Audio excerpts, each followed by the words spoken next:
국방 FM을 듣고 계십니다. 이 프로그램은 국민과 함께 국군과 함께입니다. 치열한 경쟁 사회, 이 시대를 지혜롭게 살아가는 법, 그리고 군 생활의 현명한 리더십에 대해서 알아보겠습니다. 상호 존중과 배려의 리더십 시간이죠. 예비역 중장이신 상호 존중과 배려운동본부의 정두군 총재님 연결하겠습니다. 정 총재님 안녕하세요. 예, 안녕하십니까. 늘 고맙습니다. 감사합니다. 네. 예. 지난주에는 상호 존중과 배려의 병영문화 운동을 시작한 그 동기와 또 방법, 시행 결과 어떤 성과가 있었는지 등을 말씀해 주셨는데 이번 주에는 어떤 내용을 말씀해 주시겠습니까? 예. 상호 존중과 배려의 병영문화 운동을 할 때 저는 그 전후 간에 상호 존중하는 언어를 사용하자. 네. 그리고 정감 어린 인사말을 하기, 그리고 경청하고 칭찬하기, 이 세 가지를 갖다가 실천 과제를 선정을 했었습니다. 네, 네. 그러니까 이것을 습관화 문화하는 데 중점을 두었는데요. 네. 오늘은 그 첫 번째 과제인 그 상호 존중하는 언어 사용에 대해서 네. 말씀을 드리겠습니다. 네. 그 상호 존중하는 언어 사용을 첫 번째 실천 과제로 선정한 것은 혁신적인 발상으로 생각이 되긴 하는데 특별한 이유가 있었을 것 같습니다. 어떤 이유로 선정하셨습니까? 예, 진행자님. 그 우리 속담에 가는 말이 고와야 오는 말이 곱다. 예. 그리고 말 한마디에 천냥 게 없는다. 우리가 어릴 때부터 참 들어왔죠. 네. 네. 예. 그리고 또 칼날에 의한 상처는 아물지만 말에 의한 상처는 평생을 간다는 그런 맞습니다. 맞습니다. 예. 그리고 미국의 인디언 그 속담에는 같은 말을 10,000번 이상 반복하면 말대로 된다고 하는 그런 말도 있고요. 그리고 우리 명심보감에 보면은 사람을 이롭게 하는 말은 따뜻한 솜과 같고, 네. 또 사람을 해치는 말은 가시와 같다고 하는 그런 말에 대한 어떤 그런 여러 가지 속담 명언들이 참 많습니다. 네. 예. 근데 그게 틀림이 없는 말입니다, 사실. 예. 네. 근데 우리 사실 병영에서 보면은 상급자나 병사들의 선임병은 호칭부터 어떤 욕설이나 반감이 가게 하는 어떤 그 별명을 부르고, 네. 강압적인 말투나 상처 주는 그런 막말들이 사실은 너무 그런 아무런 죄의식 없이 행하는 것이 보편화되어 있다고 생각합니다. 저희 군복무 시절엔 정말 그거 심했습니다. 예, 물론 요즘 많이 좋아졌지만. 글쎄요 말이죠. 예. 네. 그래서 이 전후 간에 네. 서로가 좋고 고맙고 존경하는 마음이 들어야 부대도 좋고 애국심이 생기는 것인데, 네. 호칭과 말투에서부터 그냥 반감을 갖게 하고 원망을 하게 할 것 같으면은 부대도 싫고 그냥 뭐 나라도 싫은 거 아니겠습니까? 또 그리고 이것이 이제 상명하복의 기강을 무너지게 하는 그런 근본적인 요인이 되기 때문에 네. 우리 병력의 이런 악습을 없애기 위해서는 근본적인 어느 순화 없이는 안 되겠다는 그런 생각으로 그 첫 번째 과제로 선정을 했습니다. 그렇군요. 정말 이게 공감 갑니다. 근데 사실 군대에서 저희 복무 시절을 지금 회상해 보니까 그 새끼라는 말은 기본이었습니다. 그 앞에 또 험한 말이 붙고요. 어쨌든 그랬는데 예. 그러나 장군님 군대는 그 특성상 엄격한 계급 사회 아니겠습니까? 예. 그래서 예. 상관이 부하에게 또 선임병이 후임병에게 존중어를 쓴다는 것이 상명하복과 계급의 권위에 좀 문제가 있지 않을까 이렇게 생각하는 분들이 많을 것 같은데 예. 간부들과 병사들의 반응은 당시 어땠습니까? 처음에 이제 존중어를 쓰자는 그런 의견을 내놨을 때는 네. 지금 그 진행주께서 말씀하신 대로 상명하복의 어떤 권위가 무너지고 네. 공기가 이완되고 그러니까 지휘 통제도 어려울 것이다 하는 그런 그 우려를 하면서 많이 반대를 했습니다. 그럴 겁니다. 네. 예. 그래서 장병들이 생각하는 권위라는 것은 네. 강한 카리스마로 구성원들이 어떤 상관의 명령에 이유 없이 그냥 그 이유를 불문하고 네. 무조건 복종하는 것이 권위라고 이렇게 생각하는 경향이 많습니다. 네. 그러나 진정한 그 권위라는 것은 계급과 직책에 의한 절대적인 어떤 그런 카리스마가 아니고 네. 구성원들이 리더를 좋아하고 존경하면서 자발적으로 따르게 하는 것이 저는 권위라고 생각을 합니다. 지난님 그 2,500년 전에 중국의 노자는 도덕경에서 네. 리더의 등급을 4개를 매겼는데요. 네. 첫째는 리더를 구성원들이 리더가 있다는 것만 생각하는, 즉 존재감을 느끼는 리더를 최고의 리더로 생각을 했습니다. 네. 그리고 두 번째 리더는 구성원들이 칭찬을 하고 존경하는 리더. 존경. 그리고 세 번째는 구성원들이 두려워하는 리더. 그 맨 마지막에는 보면은 구성원들이 리더를 업신여기는 리더는 그 네 번째 리더를 이렇게 해놨더라고요. 그 지금 현재 그 리더를 봤을 때도 공감이 되지 않습니까? 존재감이 느껴지는 리더. 리더. 그게 존경하는 리더보다 더 위란 말씀인가요? 그렇습니다. 그것은 보면 제가 생각할 때는 어떤 리더가 구성원들에게 어떤 뭐 지시나 명령 또는 많이 알고 어떤 일방적으로 하는 것보다는 리더가 이제 그 구성원들에게 환경을 만들어주고 또 존중해주면서 스스로 할 수 있는 어떤 그런 그 조건을 만드는 리더가 바로 이제 그 존재감을 느끼는 리더가 아니겠느냐 그런 생각을 합니다. 그러면은 그 생각 없이 항상 욕을 먹어야 되는 병사들은 크게 환영했을 것 같은데 어떻습니까? 근데 이제 그 리더라는 것은 혹 그 강요하고 어떤 지시하고 명령해서 되는 게 아니라 그 구성원들 스스로가 각자의 어떤 자기가 할 역할을 알고 때가 되면은 시키든 안 시키든 또는 보는 사람이 있든 없든 예를 들어서 감독을 하든 안 하든 자기 스스로가 자기 할 일을 최선을 다하는 그렇게 만드는 리더가 저는 최고의 리더라고 보거든요. 예.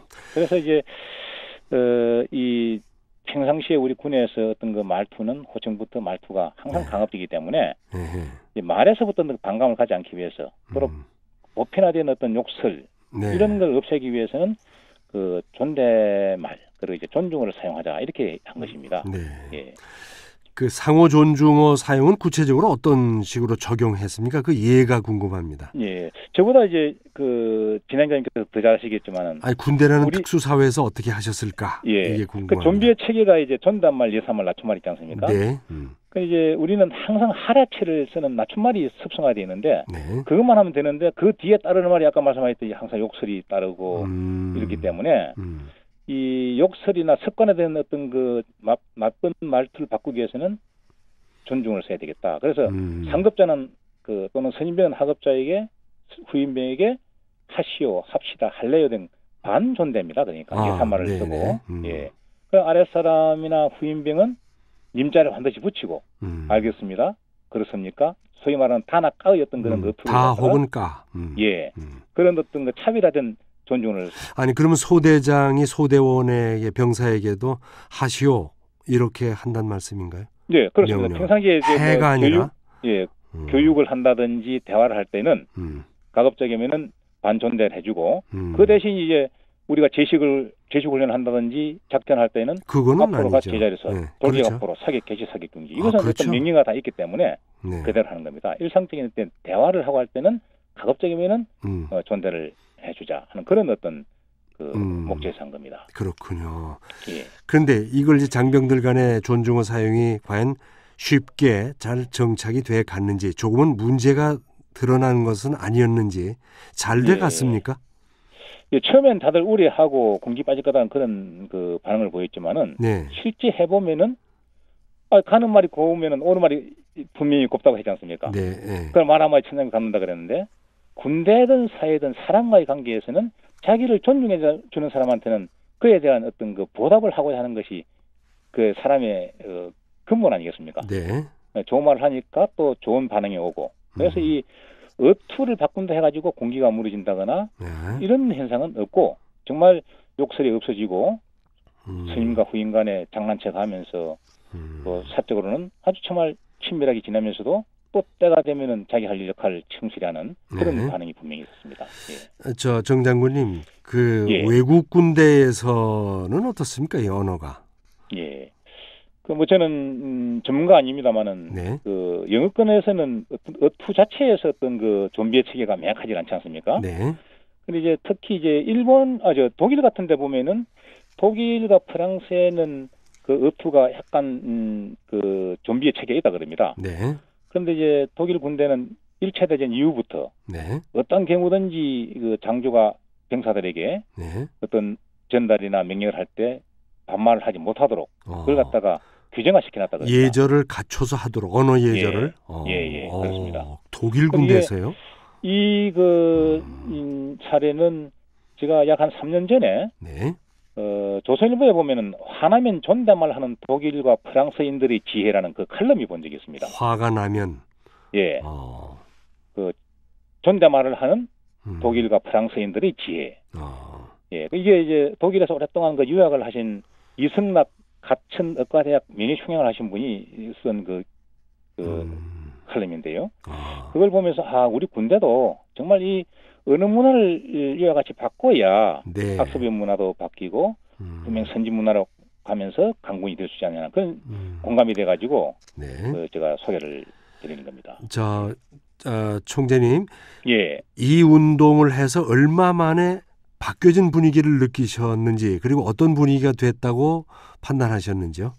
예, 한 2, 3개월까지는 서로 어색해하고 좀 오히려 불편하다, 네. 대화가 없다 그런 반응을 보이더라고요. 네. 그래서 이 언어는 습관이기 때문에 습관적으로 자연스럽게 나오는 그 순간부터 분명히 진정성이 담기고 서로가 정말 존중감을 느끼는 그런 그 분위기가 될 것이라는 그런 걸 해가지고 계속 강조를 했는데요. 네. 이제 상벌점과 어떤 당근과 어떤 채찍을 갖다 같이 개명을 하니까 5, 6개월 되니까 확실하게 이제 부대 전체에 네. 성과가 나타나게 되고 정말 욕설이 없어지고요. 네. 욕설이 없어지니까 어떤 갈등이 없어지니까 구타나 가혹행 이것은 더 많이 줄어드는 그런 현상이 보였습니다. 그렇습니까? 예. 장군님께 그 들어온 반응들이 혹시 여과되지 않은 채로 들어오는 어떤 뭐 반대 목소리 그런 거는 혹시 모르셨는지요? 없었는지요? 반응이 반대 목소리도 많죠. 네. 예. 반대 목소리도 많지만은 네. 실제 경험하기 전에는 반대를 했고 우려를 했고 네. 그러나 실제 시행을 해보면서 본인들이 이 말을 바꿈으로써 내가 인격자가 변한다. 네. 또는 강요를 하지 않고 욕을 하지 않아도 그 후임명들의 말을 더 잘 듣는다. 네. 이런 반응을 보였고요. 그러면서 외부에서 보는 시각들은 상급부대나 이런 데서는 네. 왜곡되게 보고 우려하는 그런 시각들이 많아가지고 네. 이 존중과 사용을 갖다 못하도록 하고 또는 그 중지하도록 하는 그런 반응들이 있습니다만 네. 그러나 저는 실제 해보면은 해본 장병들이 긍정적으로 공감하기 때문에 그렇군요. 예, 계속 해왔습니다. 예. 그럼 2, 3개월부터 변화가 일어나기 시작해서 어느 정도 이만하면 상당한 성과라고 생각할 때까지는 시간이 얼마나 걸렸습니까? 그게 한 5, 6개월 정도. 5, 6개월. 예. 상당히 빨리 정착이 부대, 됐습니다. 예, 진행자님. 네. 물론 해당 부대의 대대장, 중대장의 그 공감도 네. 또 그 사람들이 어떤 거기에 대해서 집중하는 정도에 따라서 차이가 납니다. 그렇겠죠. 예. 그러니까 중대장과 대대장만 좀 더 확실한 공감을 하면서 의지를 가질 것 같으면은 맞습니다. 예, 5, 6개월이면은 충분히 이 부대가 변하는 모습을 갖다가 확실하게 느낄 수가 있습니다. 지휘관의 철학이나 또 예. 한나라 그 대통령의 통치에 관해서도 사실은 예. 아래 중간에서 이걸 잘 해야 제대로 예. 확산이 되거든요. 예. 오늘 좋은 말씀 들었습니다. 예. 감사합니다. 예, 전화 드립시오. 네, 상호 존중과 배려의 리더십. 지금까지 상호 존중과 배려 운동본부 정두군 총재님과 말씀 나눴습니다.